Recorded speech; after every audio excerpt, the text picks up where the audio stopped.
ខ្ញុំថតពីលើកំពូលភ្នំស្វាយបាទកំពូលភ្នំស្វាយនោះមានព្រះអង្គធំបាទព្រះអង្គធំមែនទែន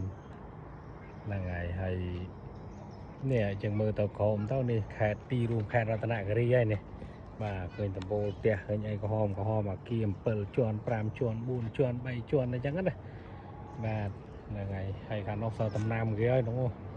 ហើយនេះផ្លូវវានៅក្រោមបាទនេះផ្លូវវានៅក្រោមមានស្រុកមានភូមិមានអីគេបាទយើងមើលទៅចេះមិនដឹងថាភ្នំនោះរាប់រយភ្នំមានភ្នំតូចភ្នំធំច្រើនមែនទែននៅទីរួមខេត្តរតនគិរីបាទបើយើងគិតទៅវាប៉ិនតែស្ទឹងត្រែងណាមើលទៅហ្នឹងហើយគ្រាន់ថាដីវាធំប្រជាជននៅតិច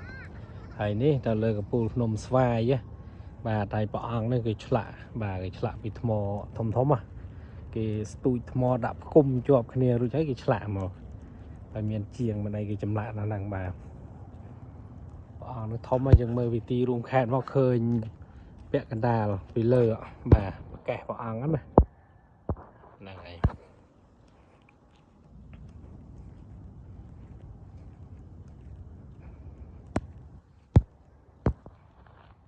ព្រះអង្គនេះកម្ពស់អាចតែចូលបាន15ម៉ែត្រទេមើលទៅស្អាតធំ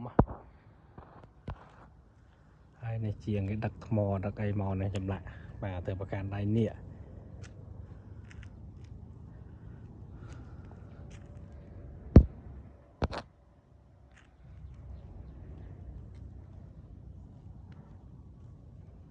ស្អាតបរិវេណនេះចាំមើលដល់គេកសាងឲ្យស្អាតមែនទែនតែមក